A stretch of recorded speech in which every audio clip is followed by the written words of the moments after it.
जीवन का सफ़र जन्म और मृत्यु के बीच में चलता रहता है। जब जन्म होता है तब हमारे जीवन का सफ़र चलने लगता है और ये जीवन का सफ़र तब तक चलता रहता है जब तक हमारी मृत्यु नहीं होती। क्या मृत्यु जीवन के सफ़र का लक्ष्य है? मानो या ना मानो, पर ये सच है।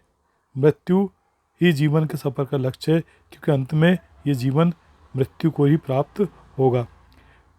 और लोगों को बड़ी जल्दी होती है हर काम करने की। जीवन का सफ़र चल रहा है, हर काम को जल्दी कर रहे हैं, हर काम को अंतिम स्थिति तक ले जा रहे हैं। ऐसे में वो जीवन के सफ़र का आनंद ही नहीं ले सकते। असल में जो आनंद है वो सफ़र में है। मंजिल पर पाने पर जो आनंद है उसकी बात अलग है, पर सफ़र का आनंद अपने आप में अद्भुत आनंद है। इस सफ़र का आनंद लूटना चाहिए, इस सफ़र का आनंद लेना चाहिए। इस सफ़र को पूर्ण करने की जल्दी में घबराहट और बेचैनी पालने से कोई फ़ायदा नहीं है, क्योंकि जब सफ़र को पूर्ण कर लोगे तब आप जब फीडबैक लोगे तब देखोगे कि अरे सफ़र में कितना आनंद था, तो उस आनंद की कल्पना करके रह जाओगे। फिर तुम दोबारा उस सफ़र को कर भी नहीं पाओगे और वो सफ़र की यादें रह जाएगी। इसलिए याद रखो, हर काम को हम शुरू करते हैं, शुरू करके जल्दी उसके अंत तक पहुंचना चाहते हैं।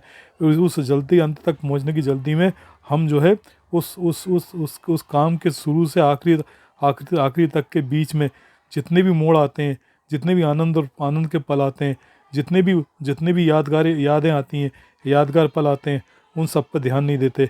जब हम उस काम को पूर्ण कर देते हैं तब हम पीछे देखते हैं तो हमें पता चलता है अरे हमने तो बहुत अच्छा वक्त गुजारा, लेकिन बेचैनी में, चिंता में, तनाव में जिसका हम आनंद नहीं ले पाए। तो याद रखिए कि अंत हमेशा सुखदायी नहीं होता।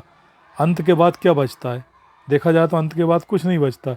इसलिए जो सफ़र है, जो जो जो जो जो दौरान है काम करने का, उस पे ध्यान दीजिए और उसका आनंद लीजिए। इसी में मज़ा है।